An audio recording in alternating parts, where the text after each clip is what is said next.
Assalamualaikum warahmatullahi wabarakatuh. Alhamdulillahilladzi bini'matihi tatimmus shalihat. Nahmaduhu wa nasta'inuhu wa nastaghfiruh wa na'udzu billahi min syururi anfusina wa min sayyiati a'malina. Wassalatu wassalamu ala man la nabiyya ba'dah. Sayyidina wa habibina wa syafi'ina wa maulana Muhammadin sallallahu alaihi wasallam ibni Abdillah wa ala alihi wa ashabihi wa man tabi'ahum bi ihsanin wa mawalah. Amma ba'du. Pemirsa TV One di mana saja Anda berada, puji syukur alhamdulillah kita panjatkan kehadiran Allah Subhanahu wa taala. Salawat dan salam mari kita sanjungkan keharibaan junjungan kita baginda yang mulia Rasulullah Muhammad sallallahu alaihi wasallam. Saudara, dalam sebuah kitab Sayyidina Ali bin Abi Thalib, beliau mengatakan, laula khamsa khisalin lasaran nasu kulluhum sholihin. Awaluha al-qana'atu bil jahli wal khirsu 'ala dunya was-suhu bil fadli war riya'u bil amal wal i'jabu bir ra'yi. Menurut Sayyidina Ali bin Abi Thalib, kalau seandainya tidak ada 5 perkara, niscaya semua manusia menjadi orang yang soleh. 5 perkara yang menyebabkan seseorang tidak bisa menjadi orang yang soleh. Yang nomor 1 adalah al-qana'atu bil jahli. Artinya merasa nyaman dengan kebodohannya. Merasa nyaman dengan pengetahuan agama yang terbatas. Orang seperti ini tidak akan mencapai derajat kesolehan. Disebabkan karena dia merasa sudah tidak kepingin belajar agama lagi. Merasa sudah cukup. Merasa sudah pinter. Sehingga dia tidak mau datang ke majelis taklim. Dia tidak mau mendengarkan nasihat para ulama. Bahkan sholat Jumat pun ketika khotib sedang berkhotbah, dia tidur. Kalaupun dia tidak tidur, sekarang ini banyak orang yang Jumatan masih sempet-sempetnya mendengarkan khotbah. Orang lain mendengarkan khotbah, dia malah main HP. Kenapa? Merasa dirinya sudah pinter. Nah, akibat dia tidak mau belajar, akibat dirinya sudah nyaman dengan kebodohannya, akibat dia tidak mau lagi ngaji, sombong yang ada dalam dirinya, mudah menyalahkan orang lain. Bahkan belakangan banyak orang yang dengan kapasitas ilmu yang sangat bodoh tapi berani mengkafirkan orang lain, berani menghujat ulama, berani menghujat habaib. Orang seperti ini nggak akan bisa menjadi orang soleh. Kenapa? Merasa dirinya sudah cukup ilmu, merasa dirinya sudah pinter, merasa dirinya sudah tahu agama, sehingga dia tidak mau menambah agama lagi. Kadang-kadang ngandelin hanya membuka dari internet, hanya buka dari media sosial, sehingga dia tiru apa yang di media sosial tersebut. Padahal bukan dilarang orang belajar dari internet, silahkan. Tidak dilarang orang belajar dari media sosial, silahkan.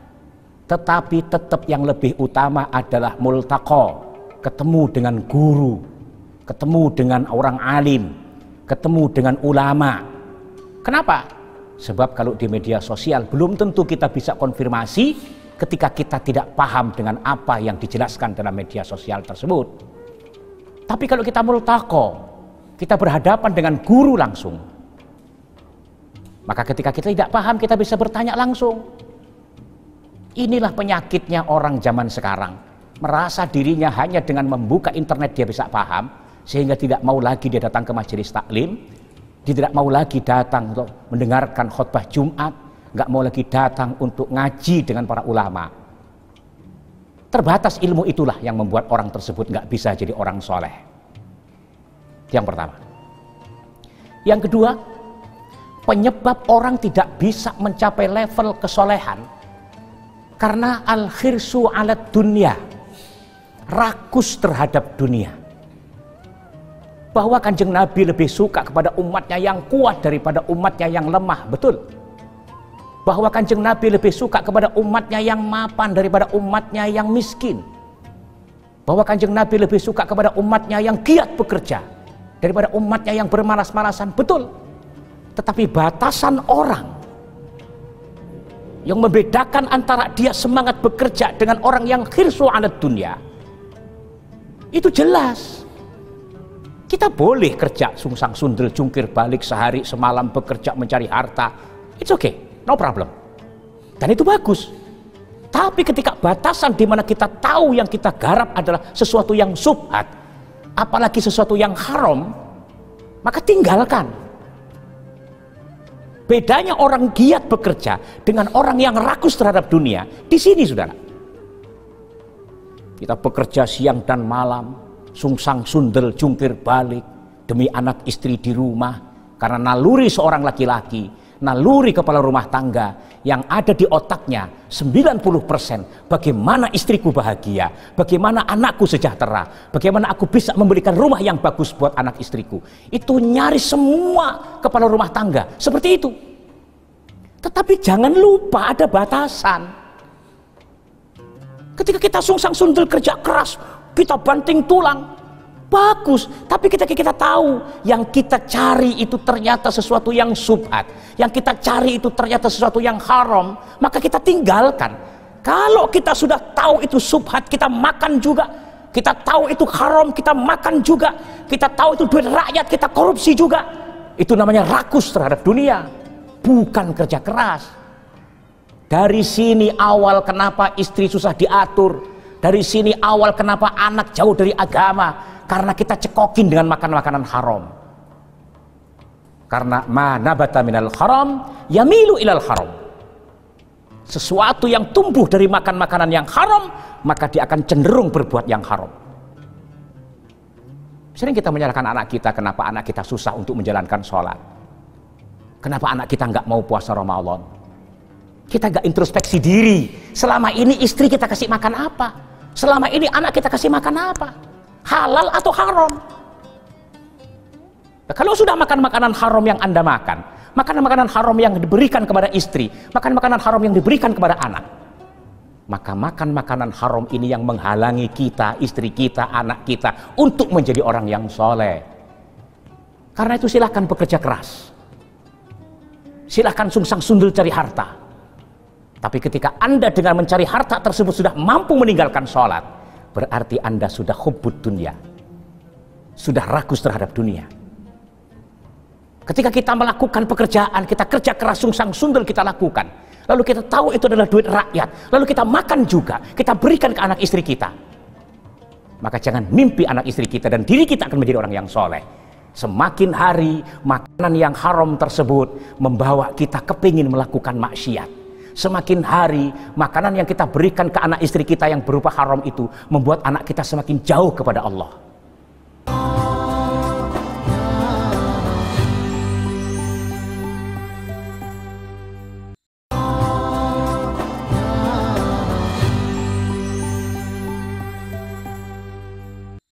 Penyakit seseorang nggak bisa mendapatkan derajat kesolehan adalah karena khirsu 'alad dunya. Apa itu? Rakus terhadap dunia. Padahal kita tahu itu haram, masih kita makan. Kita tahu itu haram, kita kasih makan buat anak istri kita. Yang kedua itu, penyakit orang tidak bisa menjadi orang soleh karena rakus terhadap dunia. Dan ini tidak hanya kepada orang bodoh, orang alim pun, orang pinter pun, kalau sudah berani makan makanan haram, gak akan bisa jadi orang soleh. Kenapa? Sekali lagi, ma nabata minal haram yamilu ilal haram. Sesuatu yang tumbuh dari makanan haram akan cenderung membawa orang tersebut menuju hal-hal yang diharamkan oleh Allah. Na'udzubillah min dzalik. Itu tadi penyebab orang tidak mencapai derajat kesolehan yang nomor 2, karena makan makanan haram, rakus terhadap dunia. Yang nomor 3, orang yang tidak akan mencapai derajat kesolehan diakibatkan karena as-suhu bil fadli. Apa itu? terlalu pelit dengan kelebihan-kelebihan yang dia miliki. Sukhu itu pelit yang tidak sembarang pelit. Kalau al-bakhil pelit kepada orang lain. Tapi sukhu ini lebih pelit lagi. Bukan saja untuk orang lain, untuk diri sendiri aja dia pelit. Ada contoh dalam bermasyarakat, misalnya kita diajak untuk ke restoran. Mas, si wis mangan apa durung? Warga durung tak jak mangan di warung Padang gue. Ora wis wis wareg. Tak bayari. Wong tak bayari yang gelem. Sudah makan belum? Kalau belum makan saya ajak makan ke restoran. Enggak, saya sudah kenyang. Saya yang bayarin. Oh, kalau ente yang bayarin saya mau. Nah, itu kebangetan pelit itu. Tetapi yang dimaksud bukan seperti itu. Pelit terhadap diri sendiri itu sebenarnya adalah pelit ketika kita bersedekah. Pelit ketika kita ditunjukkan kotak amal, ketika kita sholat Jumat ada kaleng berjalan. Imam sedang khotbah, kadang-kadang takmir masjid sudah ada kotak amal diedarkan. Yang dimasukin malah yang recehan 500 perak. Akhirnya suara kaleng sama suara khotibnya gedean, suara kalengnya kelunting. Itu pun kadang-kadang masih nggak mau.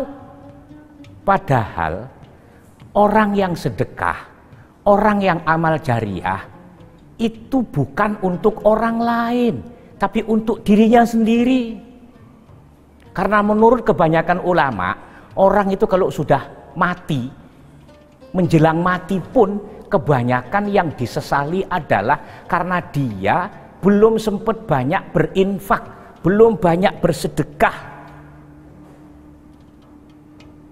Akhirnya dia menyesal dan memohon kepada Allah, Rabbi laula akhartani ila ajalin qarib la asaddaqa wa akum minas salihin. Ya Allah, seandainya engkau tunda kematianku sebentar saja, niscaya aku akan banyak berinfak, bersedekah, dan aku menjadi orang yang soleh.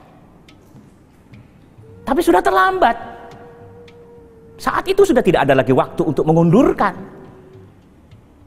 Padahal harta yang hakiki, harta yang milik kita, itu harta yang sudah kita belanjakan, saudara. Kalau harta yang belum kita belanjakan, itu belum tentu milik kita. Harta yang sudah kita belikan makan, harta yang sudah kita sedekahkan, itu hakikatnya yang milik kita. Rumah yang sampean beli itu belum tentu milik kita. Mobil yang ente beli itu belum tentu milik ente. Kenapa? Begitu mati, maka harta itu bukan lagi milik kamu. Milik siapa? Milik ahli warismu. Nah, ahli waris itu belum tentu akan ingat kepada kita saat kita sudah mati. Masih beruntung kita, misalnya kita mati, kita meninggalkan rumah yang bagus, kita meninggalkan mobil yang banyak, lalu kita mati. Belum tentu istri nanti akan ingat kepada kita. Belum tentu istri akan sedekah yang pahalanya untuk kita. Belum tentu istri akan membaca banyak doa untuk kita. Apalagi kalau kemudian kita mati, nggak lama kemudian dia nikah lagi dengan laki-laki yang lebih muda. Di zaman sekarang banyak laki-laki yang lebih baik menikah sama janda kaya daripada harus sungsang sundel nyari gadis, entar nyari harta lebih susah lagi. Banyak sekarang laki-laki itu lebih memilih janda kaya. Kenapa? Begitu menikah sudah punya harta.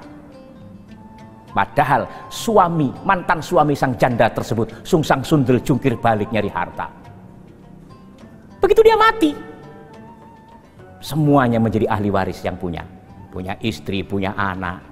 Anak pun kalau tidak dibekali dengan ilmu yang manfaat, dia tidak akan ingat kepada ayahnya yang telah mati.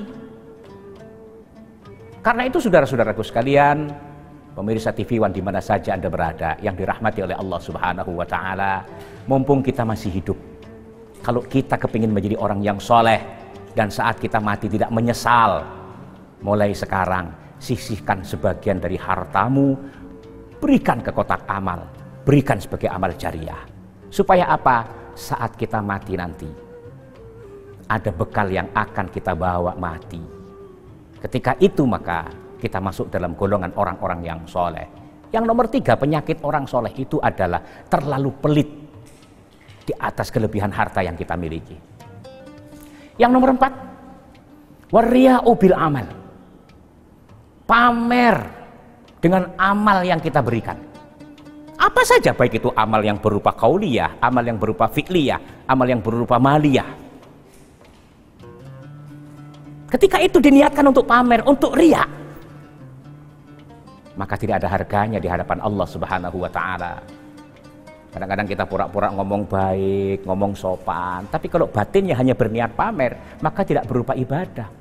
Senyum pun, yang di dalam Islam senyum itu merupakan ibadah. Kalau senyumnya hanya karena pamer, itu tidak akan mendapatkan pahala. Bahkan pamer itu termasuk syirkul khafi, syirik kecil. Kenapa? Seakan-akan dia merasa hebat, dia tidak sadar bahwa kehebatan itu Allah yang berikan. Jadi orang yang pamer dalam beramal, itu nggak akan mencapai derajat kesolehan. Meskipun kadang-kadang berupa indikasi, berupa isyarah. Misalnya dia mengatakan kepada takmir masjid, "Mas, ini saya sedekah 10 juta. Nanti nggak usah disiarkan kalau itu sedekah dari saya. Sebut saja, ini sedekah 10 juta rupiah dari hamba Allah yang tidak mau disebutkan namanya, yang rumahnya di depan masjid nomor A16. Itu sama juga bohong. Artinya orang juga tahu itu rumahnya siapa. Itu sudah termasuk pamer. Karena itu saudara-saudara sekalian, orang yang berbuat pamer tidak akan mendapatkan derajat kesolehan. Kenapa? Karena ibadahnya bukan karena Allah Subhanahu wa ta'ala, tapi semata-mata hanya karena kepingin dipuji oleh orang lain. Hindari pamer, hindari riya.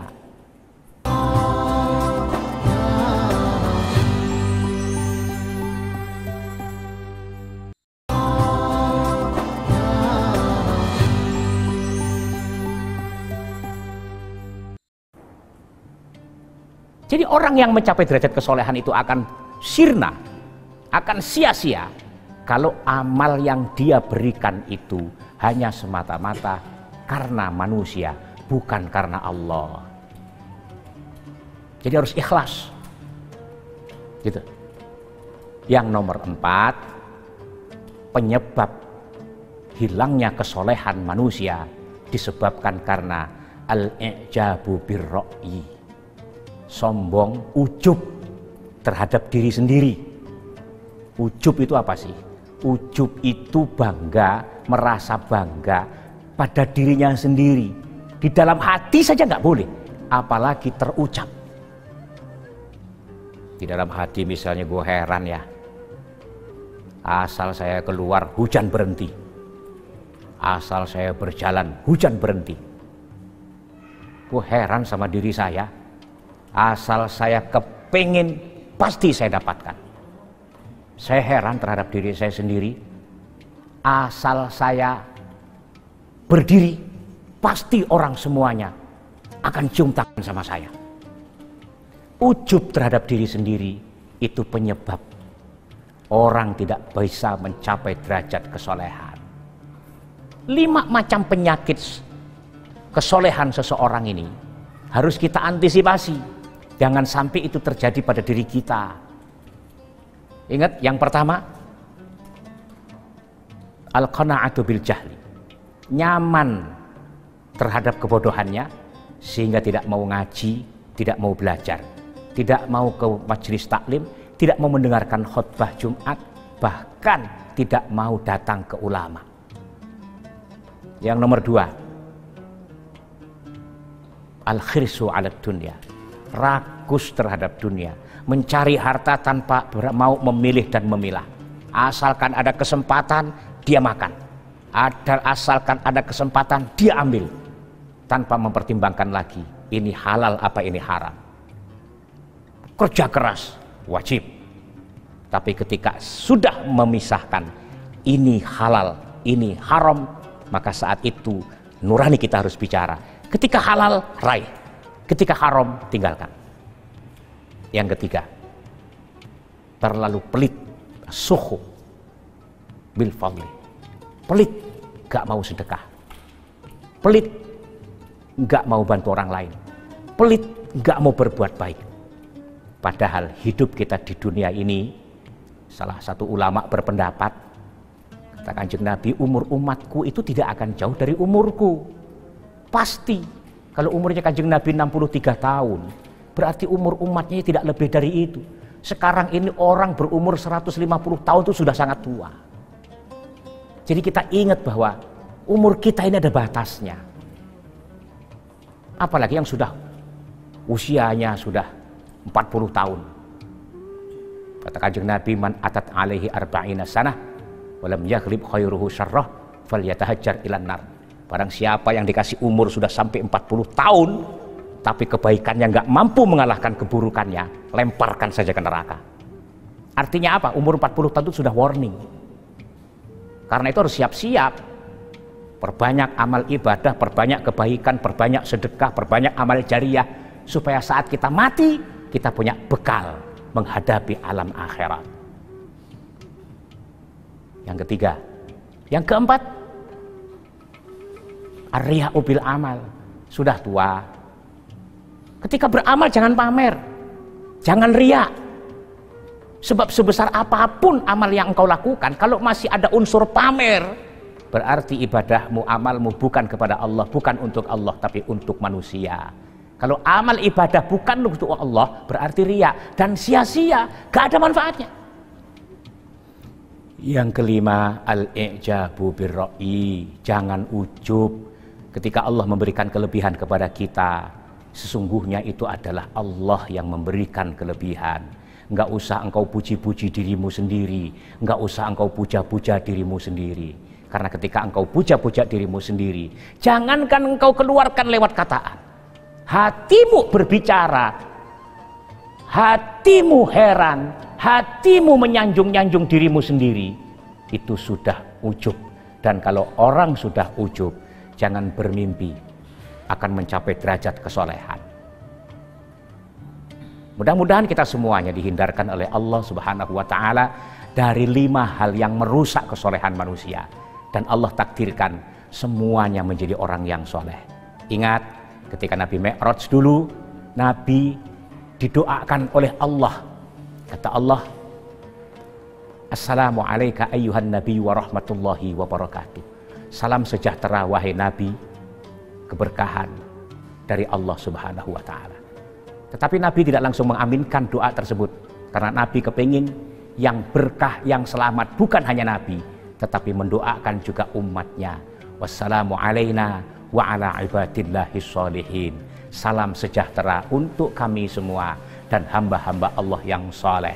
Hamba Allah yang soleh itu akan mendapatkan surga, karena surga itu akan diberikan kepada orang-orang yang soleh.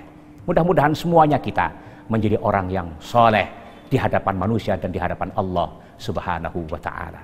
Alhamdulillahirabbil alamin. Hamdan yuwafi ni'amahu wa yukafi'u mazidah.